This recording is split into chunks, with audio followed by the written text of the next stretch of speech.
Bueno, hermanos y hermanas, aquí tenemos el remanente del remanente del remanente.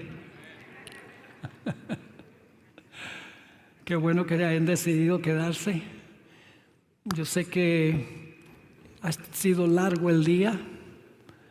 Muchas personas tienen cosas para hacer el sábado en la noche, pero quiero agradecerles a los que se quedaron.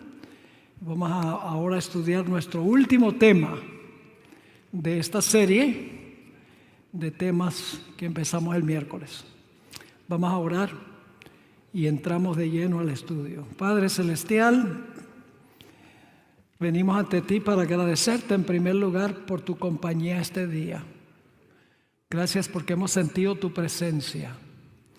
Pedimos ahora que nos proponemos una vez más abrir las páginas de tu santo libro, que tu Espíritu Santo nos acompañe. Te ruego, Señor, que tú bendigas a todos los que se han quedado, también todos los que están de viaje, de regreso a sus casas. Acompáñalos, protégelos de todo peligro. Manténnos fieles y firmes en la fe. Te lo pedimos en el nombre de Jesús. Amén. Quiero hacer un anuncio primero. Lo anuncié la primera noche que estuve aquí. He traído algunos materiales, algunos manuales de estudio. Me di cuenta en la mesa que quedan unos pocos nada más. Y he traído también unos thumb drives, flash drives, que son chiquiticos, se insertan en la computadora. Hay uno que tiene 111 presentaciones de 1 hora cada uno, en video. Le meten el dispositivo y le salen los temas ahí para verlos en la pantalla de la computadora, si tienen conexiones también para la televisión. Ese es uno. Hay otro que tiene 2,700 páginas escritas de manuales que yo he escrito sobre diferentes temas. Estado de los muertos, profecías, el sábado, la ley, las doctrinas distintivas y especiales de la Iglesia Adventista. Así que esos dos están disponibles en una mesa allá afuera, y hay unos pocos manuales que quedan también.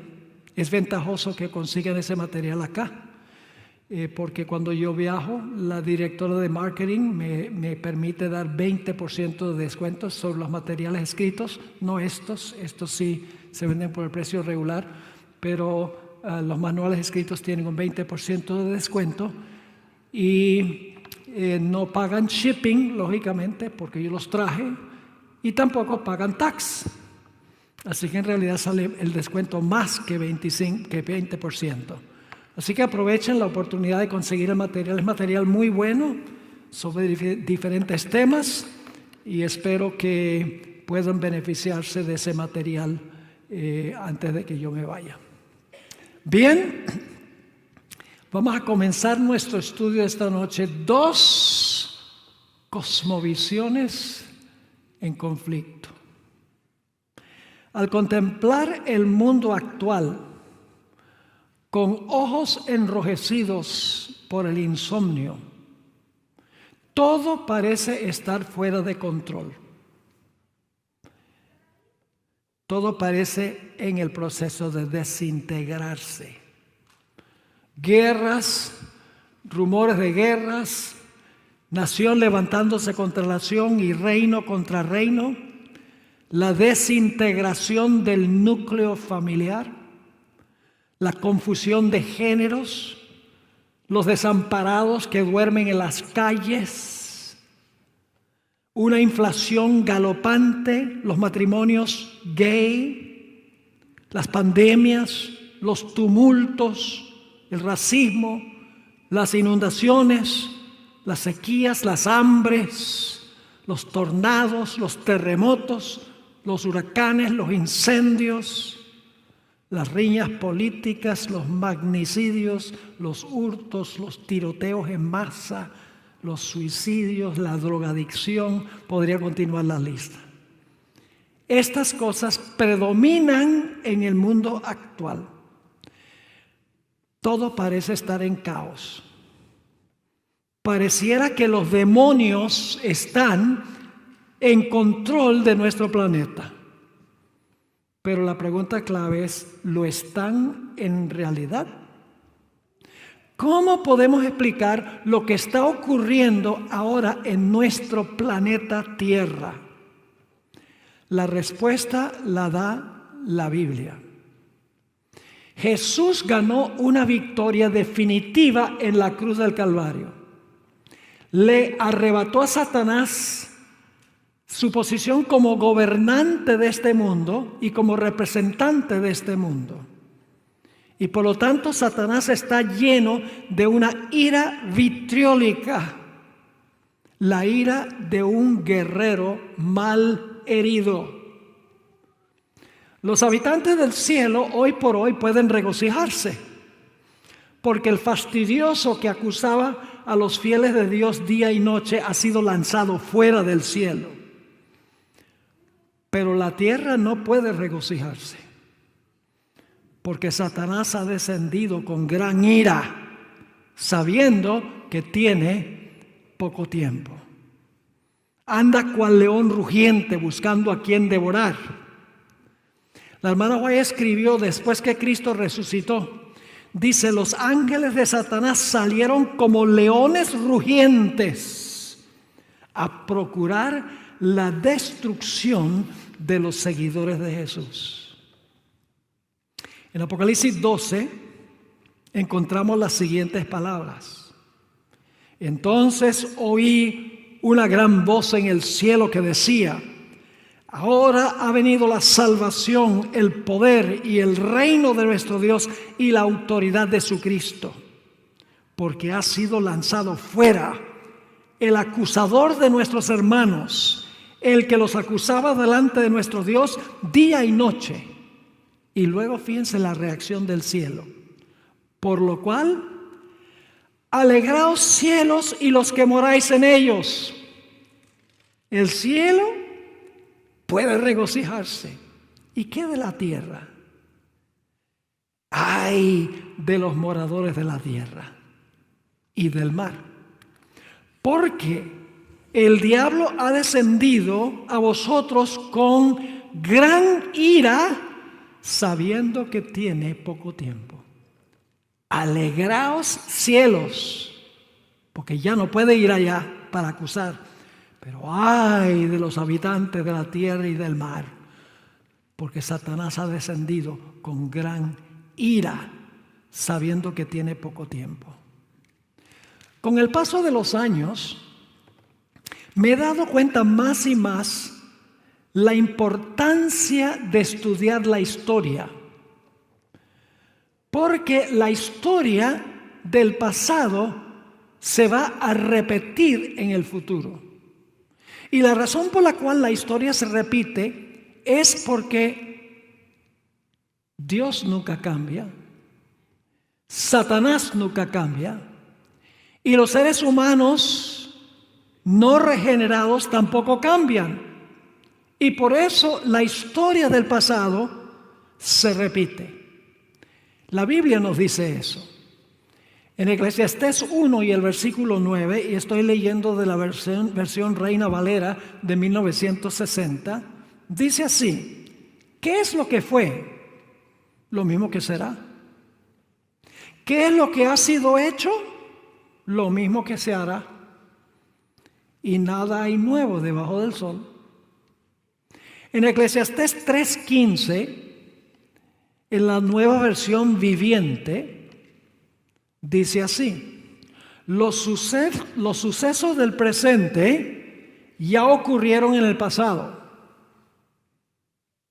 y lo que sucederá en el futuro ya ocurrió antes, porque Dios hace que las mismas cosas se repitan una y otra vez. Me gusta la forma como se traduce Eclesiastés 3:15 en la versión Dios habla hoy. Nada existe que no haya existido antes, y nada existirá que no exista ya. Dios hace que el pasado se repita. Según la Biblia, la historia se repite. Por eso, si conocemos la historia del pasado, podemos saber cómo se va a repetir en el futuro. Ahora, quiero decirles que no existe tal cosa como una historia secular y una historia sagrada. Toda la historia tiene connotaciones religiosas. No hay tal cosa como historia puramente secular. Toda historia tiene dimensiones religiosas. La historia que vemos nosotros a simple vista, que parece ser secular, en realidad solamente es una pequeña fracción de la verdadera historia que transcurre en el mundo que nosotros no podemos ver. Un historiador solo puede describir la historia que transpira delante de sus ojos, que no es la verdadera historia. Solamente puede describir ciertos eventos que ocurrieron en cierto lugar, en cierto tiempo y de cierta manera. Lo que está visible ante sus ojos. Yo le digo a esta historia la historia horizontal, la historia que se ve. Pero hay una historia que se está escribiendo detrás del telón, una historia que transpira en el mundo invisible que no vemos con los ojos físicos. Yo le digo a esta historia la historia vertical. La historia detrás de la historia se escribe detrás del telón. Y es una batalla entre Cristo y Satanás. El apóstol Pablo describió esta historia, la historia vertical, la historia en el mundo que no vemos con los ojos físicos. En Efesios 6 y el versículo 13, el apóstol Pablo escribió en cuanto a esta historia en el mundo invisible, detrás del telón. Escribió de esta manera: porque no tenemos lucha contra sangre y carne. ¿Qué significa esa expresión sangre y carne? Contra seres humanos en el mundo visible. Sino contra ¿quiénes? Contra principados, contra potestades, contra los gobernadores de las tinieblas de este siglo, contra huestes espirituales de maldad en las regiones celestiales. Nuestra lucha no es con seres humanos. Nuestra lucha es con entidades espirituales en el mundo invisible que no podemos ver con los ojos físicos. Esa es la verdadera historia que se está escribiendo. Elena White escribió sobre la repetición de la historia en la matutina El Cristo Triunfante, la página 368. Está hablando de lo que pasó en los días de Esther. Ustedes recuerdan que en los días de Esther, el rey, influido por Amán, querían cometer genocidio, querían acabar con la nación judía. Pero esa historia va a repetirse de nuevo, ya no en Medo-Persia, sino a nivel global. Fíjense lo que escribió la sierva del Señor.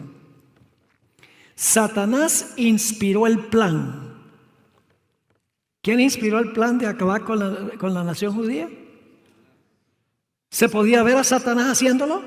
No, no se podía ver a Satanás haciéndolo, pero él era el que estaba dirigiendo las cosas.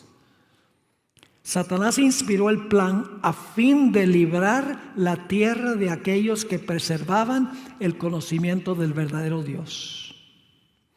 Y luego escribe: la historia se repite. La misma mente magistral que maquinó contra los fieles en siglos pasados, obra ahora a fin de controlar las iglesias caídas, para que por medio de ellas Él pueda condenar y ejecutar sentencia de muerte sobre aquellos que no adoren el sábado idólatra. Pero, aunque así parezca, no libramos una lucha con seres mortales. No guerreamos contra sangre y carne, sino contra principados, contra poderes, contra gobernadores de las tinieblas de este mundo, contra espíritus impíos en las regiones celestiales. Hay una conspiración detrás de la historia y los conspiradores no se pueden ver, que son Satanás y sus ángeles. Cuando hablamos de la palabra conspiración, inmediatamente se despierta en nuestra mente un personaje llamado Judas Iscariote, que en el mundo visible parecía apoyar la causa de Jesús, pero en las sombras estaba procurando minar la confianza que se tenía en Jesús. Era un conspirador. Estaba obrando de una manera que no era visible. Y lo interesante es que tenía engañados a sus propios colegas hasta el último momento. Ni siquiera ellos sabían la historia que se estaba escribiendo. Porque en el Evangelio según San Juan, el capítulo 13 y el versículo 27 al 29, dice que cuando Jesús le dijo a Judas, lo que vas a hacer, hazlo presto. Los colegas creían que Jesús estaba mandando a Judas a un mandado. No solo eso, sino que en Juan 6:70 Jesús se refirió a Judas como un diablo. Y en Juan 13 y el versículo 2 dice que Satanás puso en el corazón de Judas el entregar a Jesús. Es decir, parecía que Judas estaba haciendo todo esto, pero detrás de Judas, en el mundo invisible, en la historia vertical, había un poder detrás del poder, maquinando para estorbar la vida de Jesús. ¿Cómo puede uno luchar contra un enemigo que no ve? Parece imposible. Sin embargo, les tengo buenas nuevas, hermanos y hermanas. Dios ha quitado el velo que oculta el mundo invisible del mundo visible. En la Biblia captamos un vistazo de lo que está pasando detrás del telón. Dios le dio a Elena White un discernimiento especial de describir la historia detrás de la historia. Ella escribió el libro El conflicto de los siglos. No es un libro de historia, es una filosofía de la historia. El conflicto de los siglos es diferente que cualquier otro libro de historia, porque los libros de historia sencillamente pueden describir los eventos que ocurrieron en la historia. Pero los escritos de la hermana White, el conflicto de los siglos, Dios descorre el telón y la hermana White revela cómo todos los eventos históricos que ocurrieron fueron el resultado de una batalla invisible que no se podía ver con los ojos. Elena White escribió en el libro La Educación, página 173, unas palabras muy interesantes. En los anales de la historia humana, significa los registros de la historia humana, el crecimiento de las naciones, el levantamiento y la caída de los imperios parecen depender de la voluntad y las proezas del hombre. ¿Qué está diciendo ella? Dice, en los anales de la historia humana, los libros de historia, la historia vertical, la historia horizontal, el crecimiento de las naciones, el levantamiento y la caída de los imperios parecen depender de la voluntad y las proezas del hombre. Los sucesos parecen ser determinados en gran parte por el poder, la ambición y el capricho del hombre. Esa es la historia que se ve. Pero En la palabra de Dios se descorre el velo y contemplamos detrás, por encima y a través el juego y el contrajuego de los intereses, las pasiones y el poder de los hombres, los agentes del ser misericordioso que ejecutan silenciosa y pacientemente los consejos de la voluntad de Dios. Podemos comparar el desarrollo de la historia con un juego de ajedrez. Ahora, un juego de ajedrez tiene dos jugadores, la tabla y las fichas sobre la tabla que uno mueve.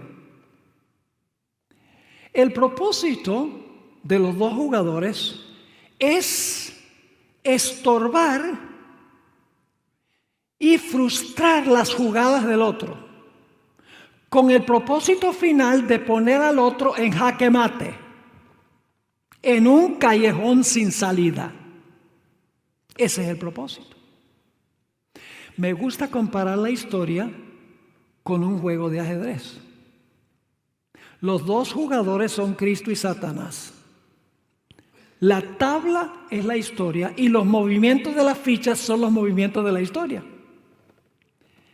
Ahora, ¿qué posibilidad habría de que una persona perdiera el juego de ajedrez si antes de comenzar el juego ya sabe todas las jugadas que va a hacer el otro?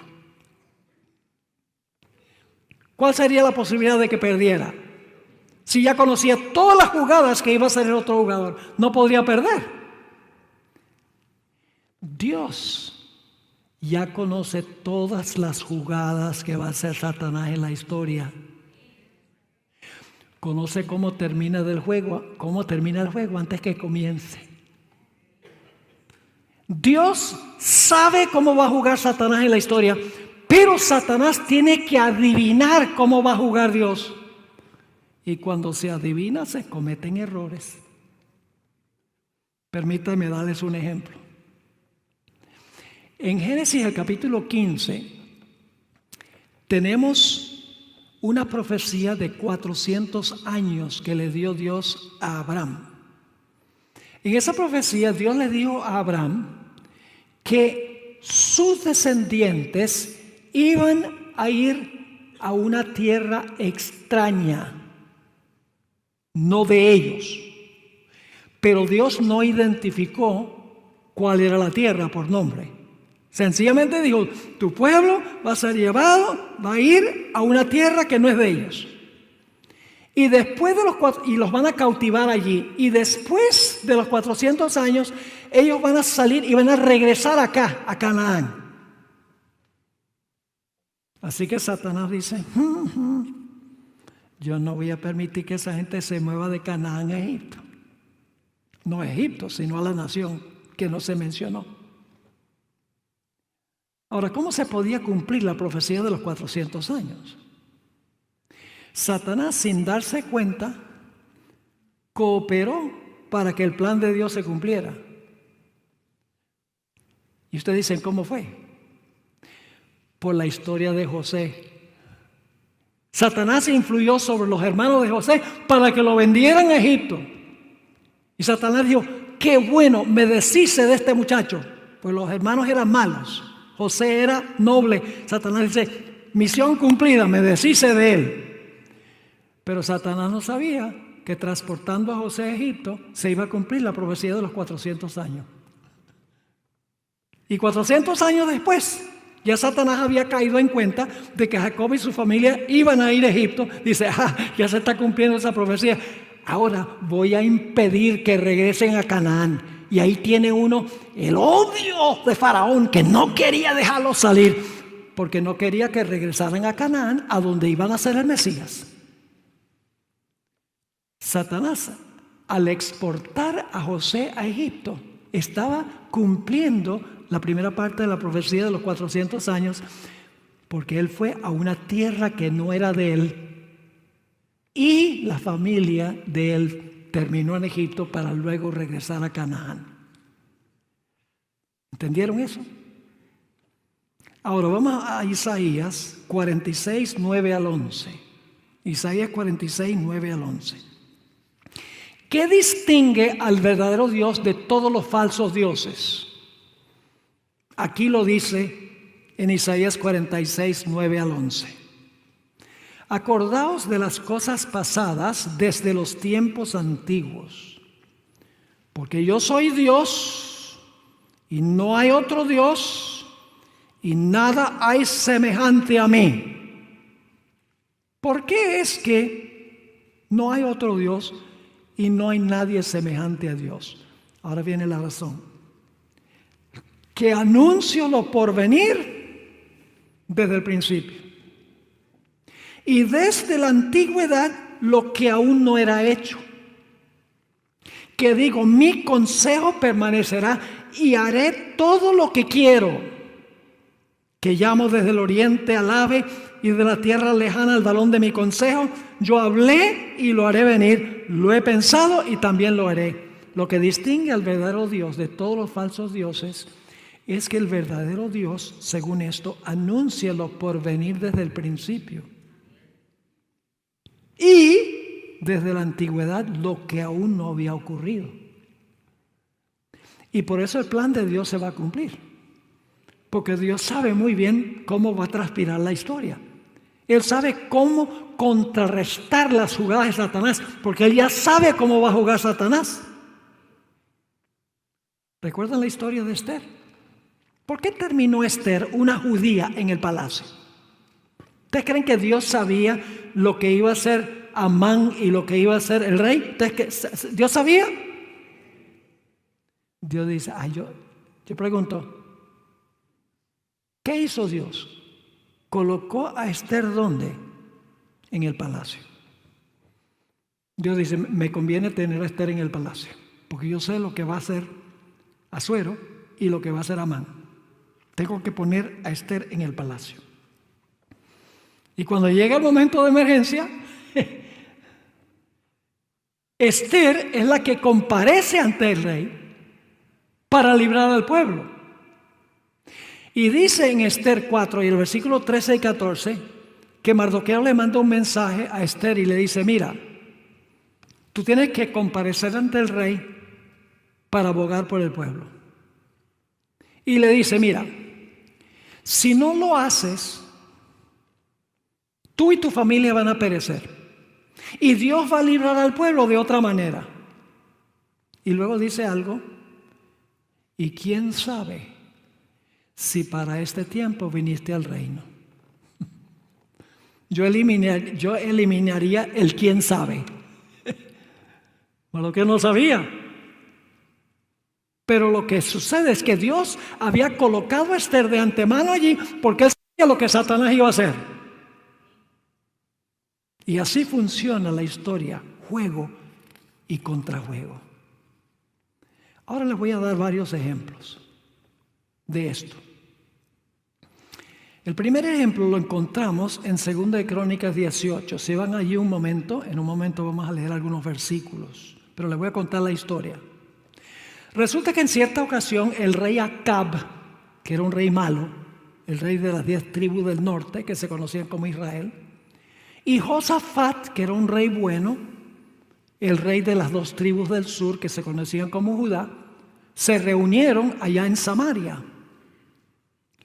Y estando juntos, el rey Acab le dice a Josafat, oye Josafat, ¿no te parece buena idea, ahora que estamos juntos, que unamos nuestros ejércitos para pelear contra nuestro enemigo común, los sirios?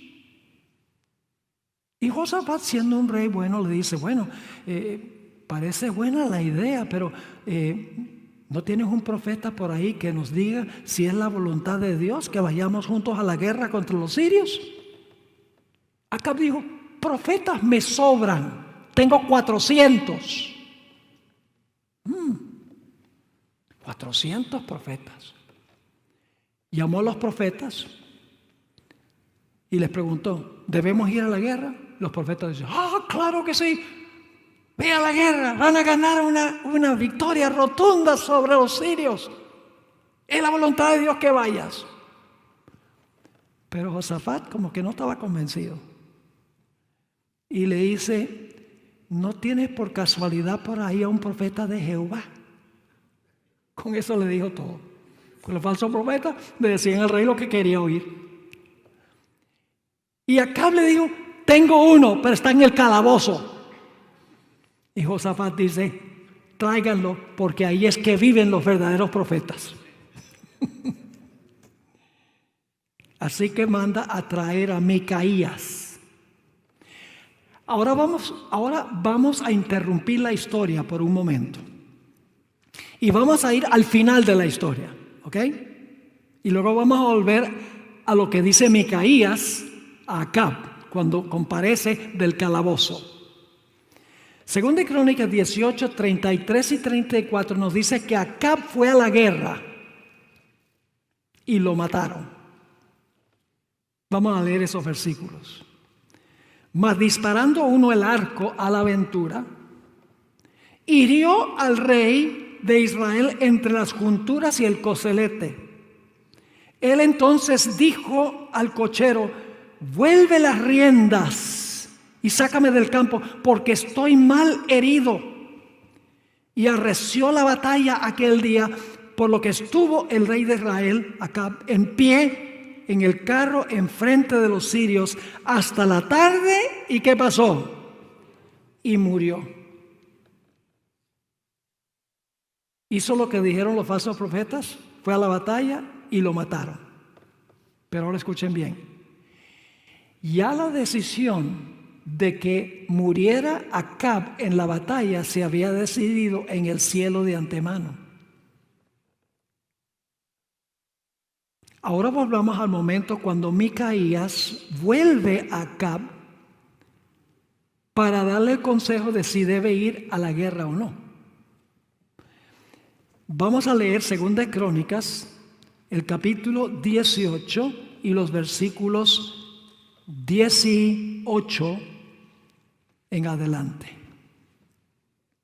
Llega Micaías ante el rey y dice, entonces él dijo, oíd pues palabra de Jehová.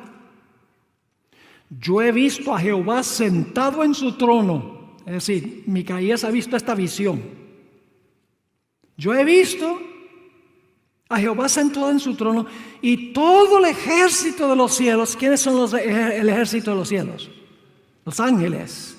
Estaba a su mano derecha y a su izquierda. Y Jehová preguntó, ¿quién inducirá a Acab, rey de Israel, para que suba y caiga en Ramot de Galaad? ¿Quién va a convencer a Acab que vaya a la guerra para que lo maten? Y uno decía sí y otro decía de otra manera. Nadie quería hacerlo. Entonces salió un espíritu que se puso delante de Jehová y dijo, yo le induciré, yo lo hago. Y Jehová le dijo, ¿de qué modo? Y él dijo, saldré y seré espíritu de mentira en la boca de todos sus profetas. ¿Quién estaba detrás de los falsos profetas? Este espíritu. ¿Quién era ese espíritu? Satanás. ¿Podía Satanás ir a las reuniones celestiales antes que Cristo muriera en la cruz? Lean el libro de Job. Satanás dice, yo convenzo a sus profetas de que le digan que vaya a la guerra para que lo maten. Y Jehová dijo, tú le inducirás y lo lograrás. Anda y hazlo así. Y ahora he aquí, Jehová ha puesto espíritu de mentira en la boca de estos tus profetas. Cuando dice que Jehová lo hizo, quiere decir que Jehová lo permitió. Pues Jehová ha hablado el mal contra ti. ¿A quién debería haber escuchado Acab? A Micaías. Pero ¿quién le hizo caso? A los 400 profetas. Pero ¿quién fue el que influyó sobre los falsos profetas para que le dijera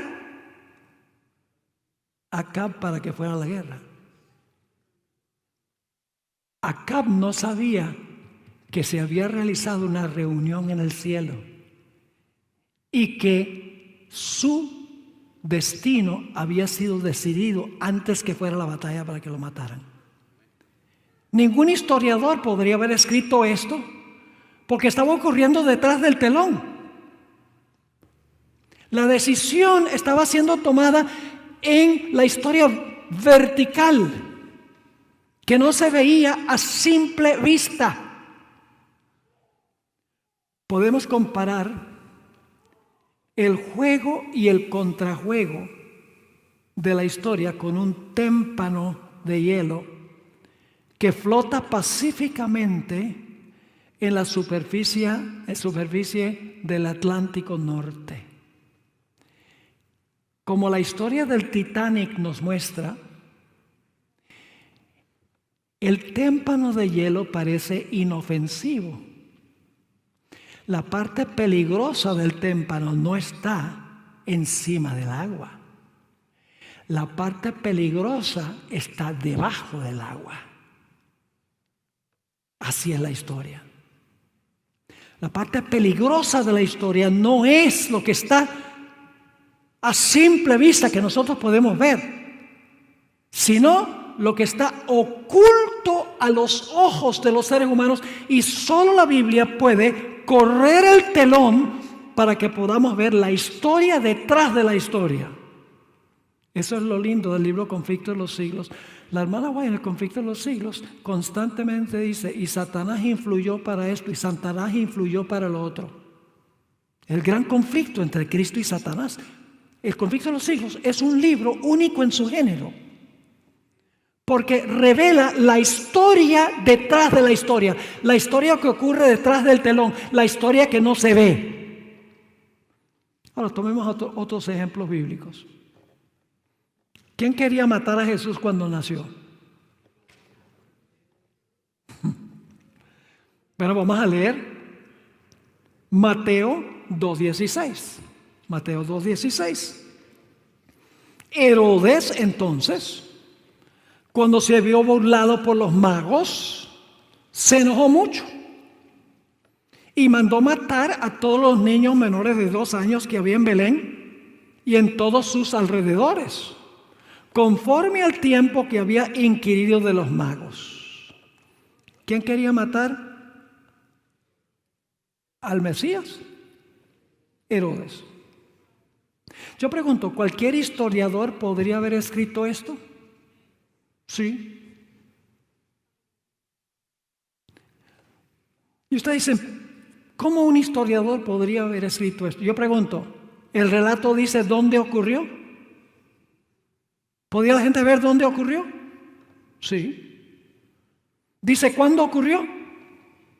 Dice en los alrededores de Belén. ¿Cuándo ocurrió? Cuando Jesús estaba por nacer. ¿Nos dice quién quería acabar con el niño? Herodes. Nos dice por qué quería acabar con él, porque temía perder su trono. ¿Un historiador podría haber escrito eso? Sí, pues estaba a simple vista. Pero había una historia que se estaba escribiendo detrás del telón. Vamos a Apocalipsis 12:4 para que vean quién está detrás de Herodes. Dice en Apocalipsis 12:4: y el dragón se paró frente a la mujer que estaba para dar a luz a fin de devorar a su hijo tan pronto naciese. ¿Quién quería la muerte del niño? El dragón. Herodes fue instrumento del dragón. Ningún historiador podría haber escrito eso, porque no podía ver quién estaba detrás de eso. Pero la Biblia corre el velo y nos permite ver quién estaba detrás de la masacre de los niños. Notemos otro ejemplo. Apocalipsis 2:10. Es la iglesia de Esmirna, la iglesia que los emperadores persiguieron. Y fíjense lo que dice allí en Apocalipsis 2:10. Los emperadores hacían esto. encarcelaban a los cristianos y mataban a los cristianos. Pero Apocalipsis 2:10 corre el velo. Jesús le dice a esta iglesia: no temas en nada lo que vas a padecer. He aquí, el diablo echará a algunos de vosotros en la cárcel. ¿Quién los iba a echar a la cárcel? El diablo. Yo le pregunto, el diablo con cachos y rabo y el tridente en la mano va y agarra al cristiano y allá lo lleva a la cárcel. No. ¿Cómo Satanás logró hacer esto? Por medio de los emperadores romanos. Por eso Elena White escribió en El conflicto de los siglos 434 lo siguiente, hablando de el evento donde quería la muerte del niño Herodes. El capítulo nos dice que el dragón es Satanás. Fue él quien impulsó a Herodes a procurar la muerte del Salvador. Pero el agente principal de Satanás al guerrear contra Cristo y su pueblo durante los primeros siglos de la era cristiana fue el Imperio Romano. ¿Quién fue el agente principal? Satanás. ¿Pero quién era el instrumento de Satanás? El Imperio Romano. Sigue diciendo, así que, si bien el dragón en su primera instancia representa a Satanás, en un sentido secundario es un símbolo de la Roma pagana. ¿Están captando el principio?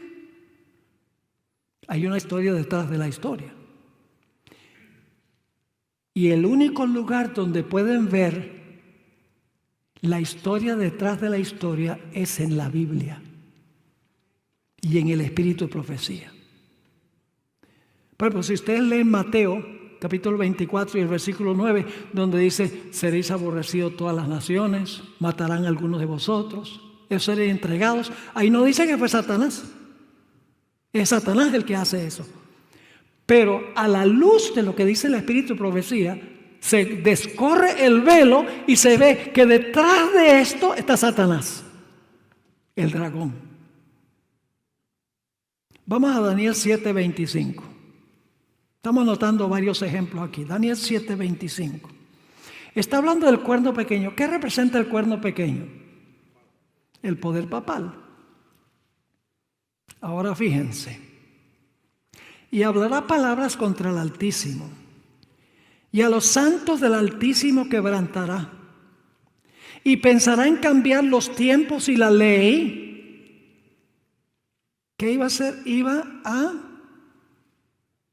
quebrantar a los santos del Altísimo. Pensaba que podía cambiar los tiempos y la ley. ¿Y por cuánto tiempo iba a hacer eso? Y serán entregados en su mano hasta tiempos y medio tiempo. ¿A quiénes persiguió el cuerno pequeño? El papado. A los santos del Altísimo.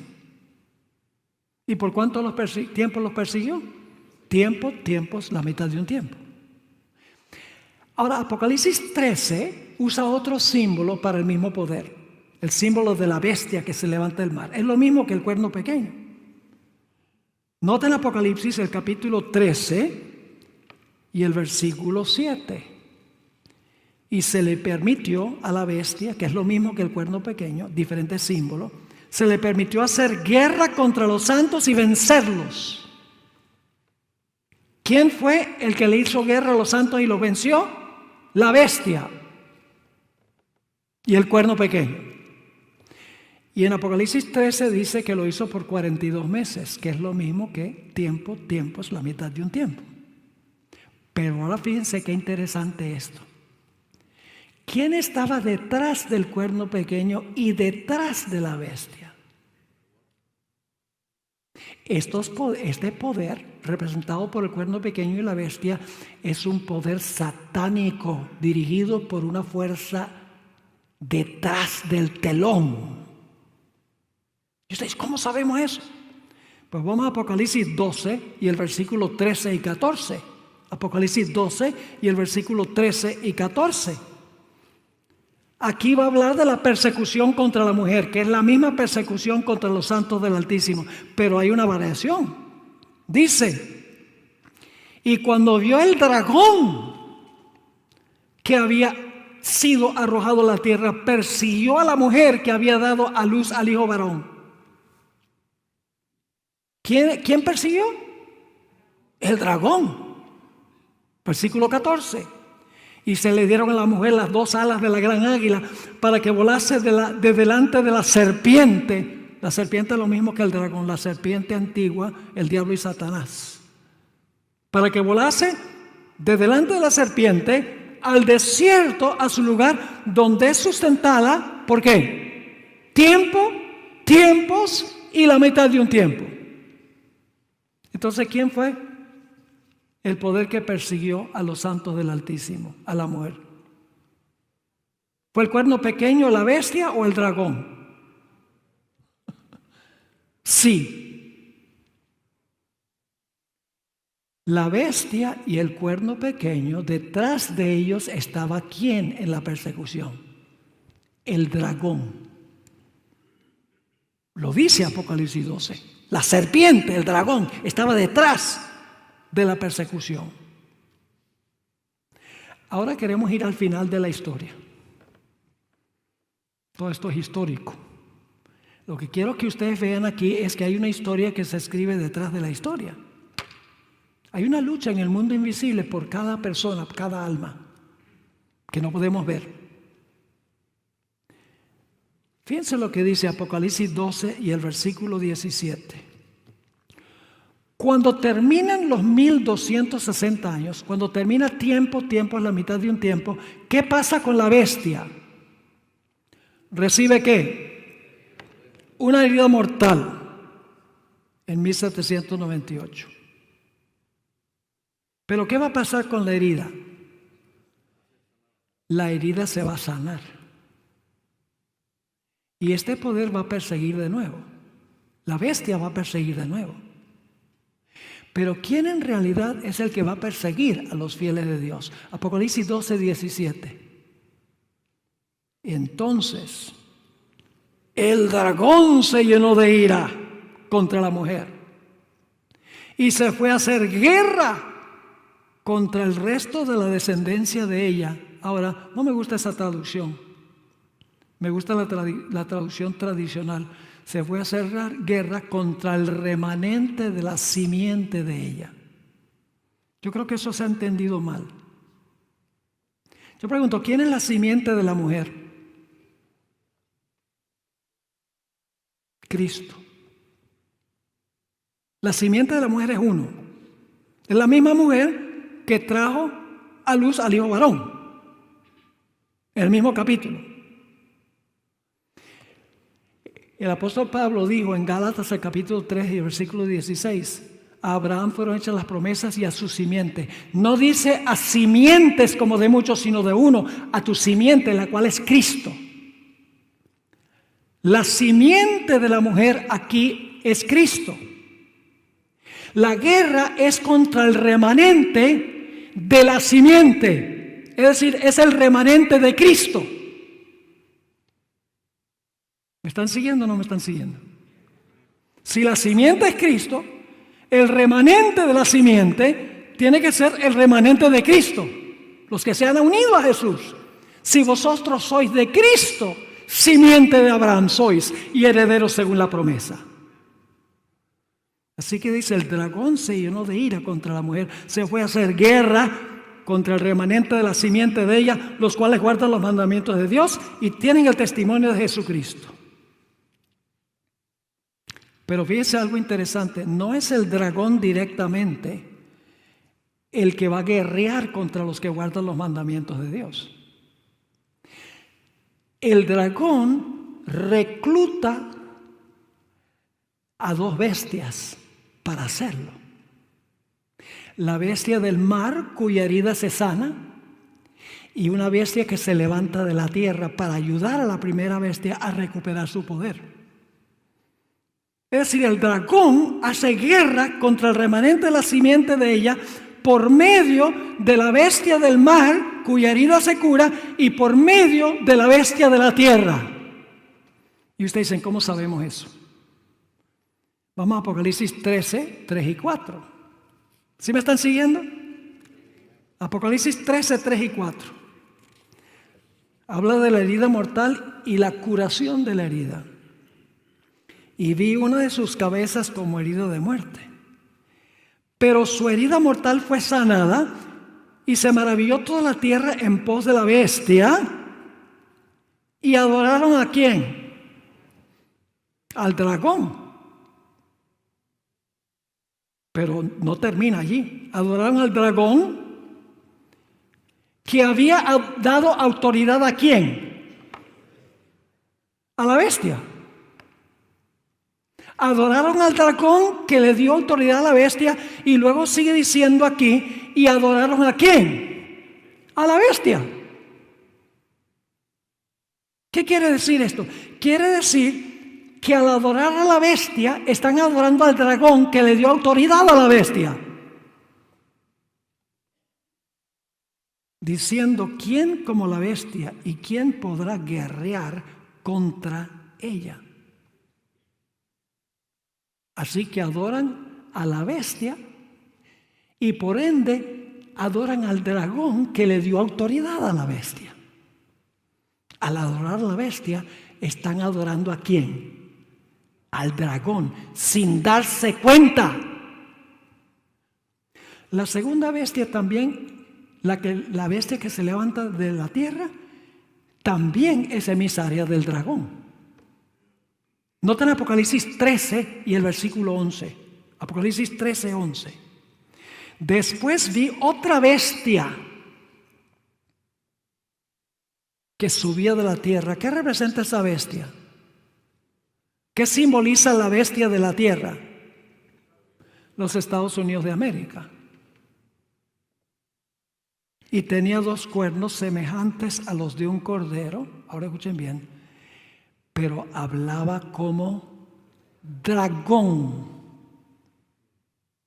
2 poderes que son portavoces del dragón. Pero en realidad son poderes terrenales. La bestia de la tierra representa a los Estados Unidos. La bestia del mar, cuya herida se sana, representa al papado. Aliados.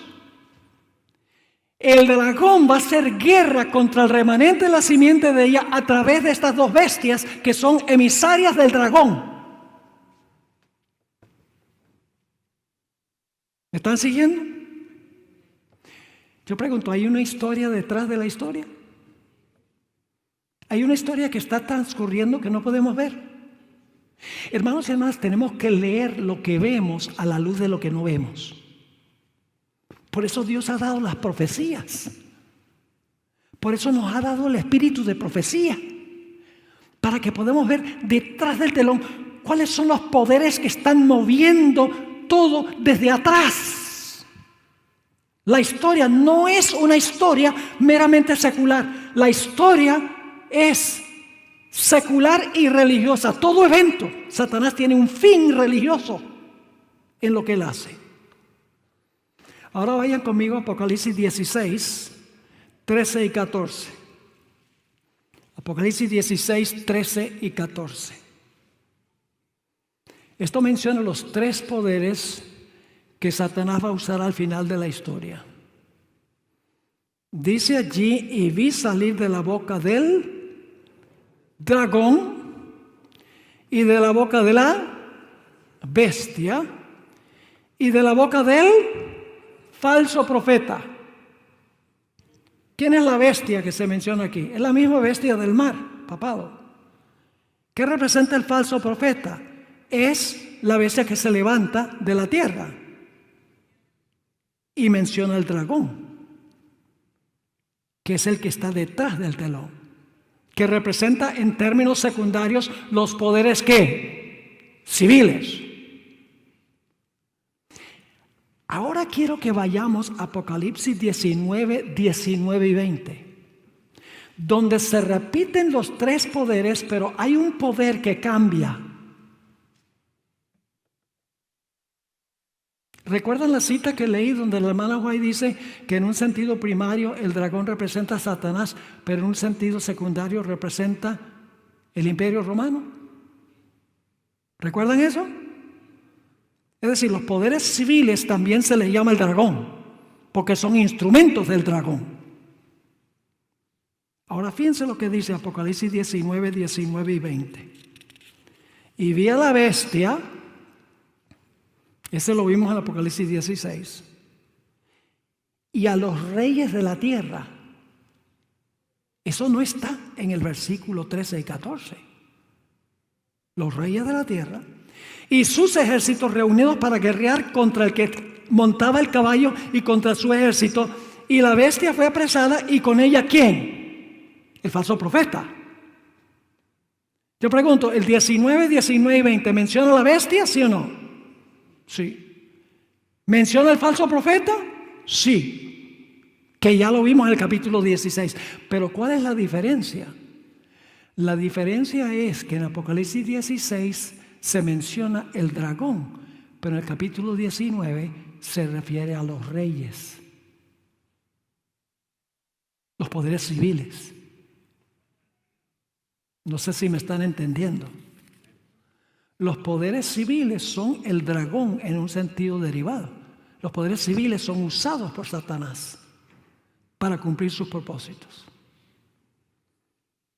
Ahora es interesante lo que escribió Elena G. de White. Escuchen esta cita, Testimonios para los Ministros, página 39. Reyes, príncipes y gobernantes han colocado sobre sí mismos el rótulo del anticristo y son representados por el dragón, que va a hacer guerra contra los santos, los que guardan los mandamientos de Dios y tienen la fe de Jesús. ¿Quiénes son representados por el dragón?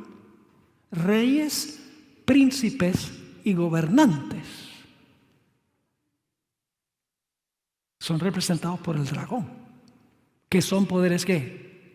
Civiles, que son los que tienen el poder. Ahora,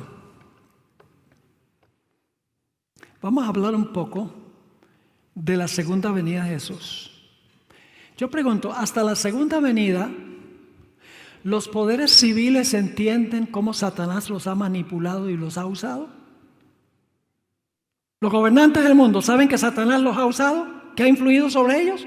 No. ¿Por qué razón? Porque Satanás está invisible. Y ellos no ven sino la historia horizontal. Los políticos de hoy en día, ellos ven la política sencillamente como eventos históricos que están ocurriendo ahora. Ellos no están mirando detrás del telón. No están mirando que por las decisiones que toman, el dragón está influyendo sobre ellos. Satanás está influyendo sobre ellos. Y no lo saben porque él está invisible a sus ojos. Ahora, la segunda venida, todos los reyes de la tierra mueren. Muchos murieron antes de la segunda venida. Pero en la segunda venida mueren todos los gobernantes civiles que no se salvaron. Y murieron inconscientes de que Satanás estaba dirigiendo sus movimientos. Pero no saben que Satanás fue.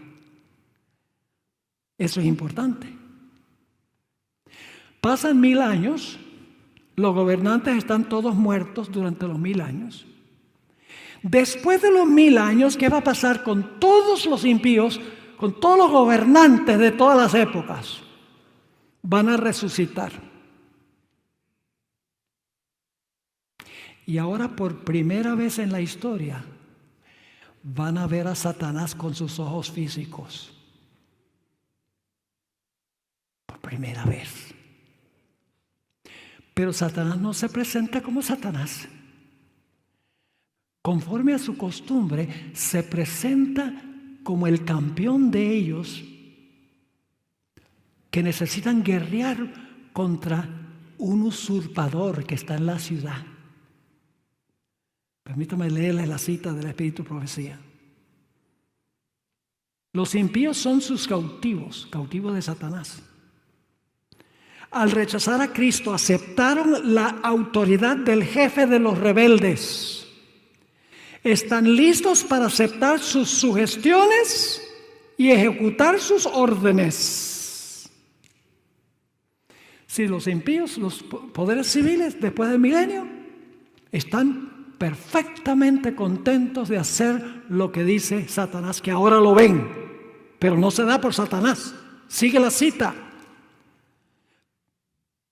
No obstante, fiel a su antigua astucia, no se da por Satanás. Porque si se diera por Satanás, los gobernantes no harían lo que dice. Pretende ser el príncipe que tiene derecho a la posesión de la tierra y cuya herencia le ha sido arrebatada injustamente. ¿Los gobernantes se van a comer el cuento, sí o no? Claro, porque ellos no saben que Él ha dirigido sus movimientos desde el mundo invisible.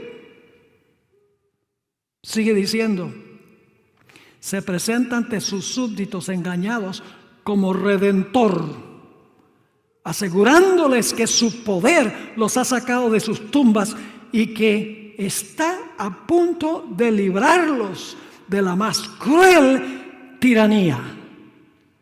No sabiendo que Satanás estaba detrás del telón, dirigiendo sus decisiones, cuando murieron, ahora, cuando resucitan, Satanás se presenta en persona ante su vista y dice, yo soy el libertador, los que están en la ciudad son usurpadores.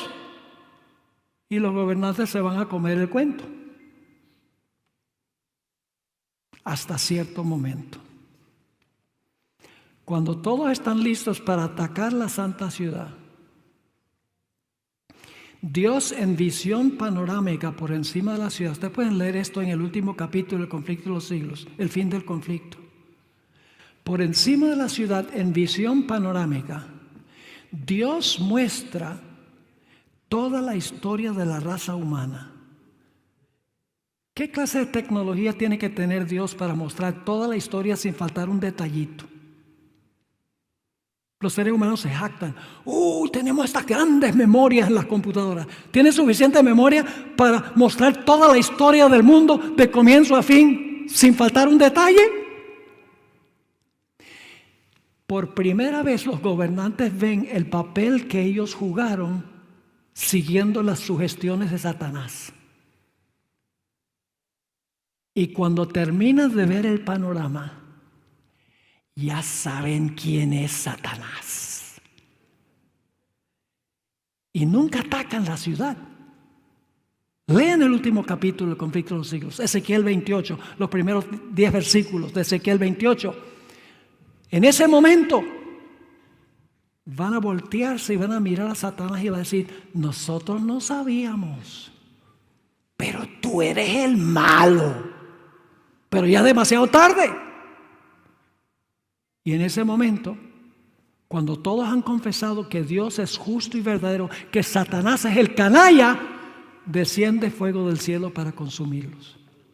Finalmente, los gobernantes verán la historia detrás de la historia, pero lamentablemente será demasiado tarde para ellos. Ahora hablemos un momentico ya para terminar. El problema es que los políticos, los protestantes, muchos adventistas, católicos, adquieren sus noticias de los periódicos, las redes sociales y la televisión, que es solo la historia horizontal. Ellos ven la política solamente izquierda y derecha, pero no está viendo el juego detrás del telón. Podemos ver esto claramente con toda la conversación sobre el cambio climático. Los de extrema izquierda dicen, hay que eliminar los combustibles, hay que eliminar los aires acondicionados, porque si no resolvemos el problema del cambio climático, se va a extinguir la raza humana. Es un asunto de supervivencia de la raza. Mientras que los de la derecha dicen, cambio climático. Eso no existe. Están viendo solamente la historia horizontal, lo que está delante de sus ojos. Yo pregunto, ¿hay cambio climático, sí o no? Sí. El que dice que no, está ciego. Hay cambio climático. Pero el motivo del cambio climático no es lo que están diciendo. ¿Cuál fue el peor cambio climático de la historia? El diluvio. Y era porque la gente estaba usando demasiado aire acondicionado y demasiados autos con combustible. ¡No! La maldad del hombre era mucha en la tierra y todo designio del pensamiento del corazón de ellos era de continuo el mal.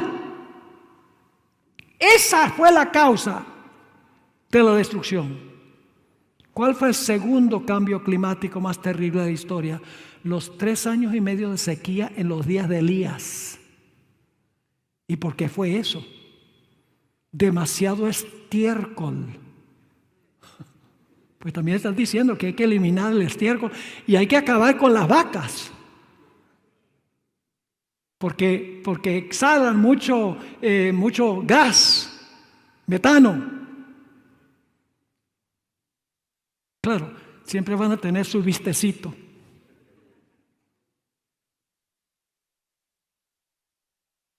Hermanos y hermanas, la razón por la cual las cosas están andando como están andando es por la maldad de la raza humana. Están dando la razón equivocada. Escuchen lo que escribió la sierva del Señor. ¿Por qué están equivocados? Porque están mirando solamente ¿qué? Lo que leen en el periódico, lo que muestran en televisión, lo que dicen las redes sociales. Lo que está delante de sus ojos. El mundo visible. Pero detrás, ¿quién está detrás de esto? Satanás. ¿Por qué? Porque como vimos en Mateo 24, dice que todos estos desastres vienen para que pueda finalmente echarle la culpa al pueblo de Dios. Esa es la historia que no se ve. Porque está mirando solamente la historia desde una perspectiva horizontal. Fíjense lo que escribió la señora White. Tomo 6 de los testimonios, página 625. El espíritu refrenador de Dios se está retirando ahora mismo del mundo. Los huracanes, fíjense cómo hace una alusión a Mateo 24, los huracanes, las tormentas, las tempestades, los incendios y las inundaciones, los desastres por tierra y mar se siguen en rápida sucesión. Y ahora escuchen esto. La ciencia procura explicar todo esto. ¿A qué le están atribuyendo todos los desastres hoy en día? Al cambio climático. Todo es el cambio climático. Y luego escribe, aumentan en derredor nuestro las señales que nos dicen que se acerca el Hijo de Dios, pero son atribuidas a cualquier causa menos la verdadera. Lo atribuyen a toda causa menos la verdadera. Los hombres no pueden discernir a los ángeles, que como centinelas refrenan los 4 vientos para que no soplen hasta que estén sellados los siervos de Dios. Pero cuando Dios ordene a los ángeles que suelten los vientos, habrá una escena de contienda que ninguna pluma puede describir. Eso es lo que nos espera. Pero gracias a Dios nosotros tenemos una forma de correr el telón. ¿Dónde está? En este libro. ¿Ustedes quieren saber lo que está pasando? Estudian la profecía. Ahí corre el telón y dice, ay, mira, aquí la bestia de la tierra en los Estados Unidos y va a hacer esto y esto y aquello. Y el papado tuvo una herida mortal, pero se le va a sanar la herida y va a hacer lo que hizo en el pasado. Y detrás de todo esto está el dragón. Yo pregunto, ¿creen ustedes que el mundo necesita saber esto? ¿Quién le va a contar? Heme aquí, envíalo a él. Hermanos, nosotros tenemos un mensaje poderoso que el mundo necesita oír. Queremos que se salven, pero para eso tienen que ver la guerra que está ocurriendo detrás del telón, para que no permitan que Satanás cumpla sus propósitos con ellos. Esto es lo que necesita el mundo escuchar. Nosotros como adventistas tenemos que regresar a nuestras raíces proféticas, de donde nos hemos extraviado. Tenemos que regresar al espíritu de profecía, porque nos hemos extraviado. Así que, hermanos y hermanas, compartamos hasta donde podamos con las personas, hasta donde estén dispuestos a escuchar. ¿Les parece? Bueno, hermanos y hermanas, he dicho. Quiero agradecerle al pastor Rico, también al pastor Iguado por haberme invitado para estar con ustedes. Fue un placer reanudar amistades, conocer gente nueva. Ojalá que lo que hemos estudiado nos haya inspirado para ser más fieles a Dios, para compartir el mensaje y para permanecer fieles hasta el fin. Oremos. Padre, gracias te damos. Ha sido un largo día, pero un día lleno de bendiciones. Te doy gracias por todos estos hermanos y hermanas, los que están viendo también a través del internet. Oh Señor, despierta en nosotros la llama del Espíritu Santo para sentir ese celo de compartir lo que verdaderamente está pasando. Porque queremos ver la salvación de las almas. No queremos asustarlos, pero queremos que ellos entiendan lo que está pasando para que puedan colocarse del lado del ganador. Gracias por habernos estado, por haber estado con nosotros. Acompáñanos ahora al regresar a nuestros hogares. Te lo pedimos en el nombre de Jesús. Amén. Bueno, hermanos y hermanas, Dios les bendiga. Ahora viene el pastor para darme las gracias por haber venido. No olviden los materiales, valiosísimos, 2.700 páginas y 111 horas de material. No desaprovechen la oportunidad. No es así, todos están felices de que haya venido y que se repita. Como dijeron ahí, no sé quién lo escribió, pero fue el deseo de muchos. Así que se repetirá en el futuro, primero Dios. Un anuncio importante antes de salir. En el gimnasio tenemos una cena. Todos están invitados. Así que si ustedes se quieren quedar, tienen hambre, pasen al gimnasio. Va a haber una cena totalmente gratuita para celebrar. Así que ahí nos vemos, que Dios los bendiga y bueno, salgamos en orden y en alegría. Feliz semana para todos. Bendiciones.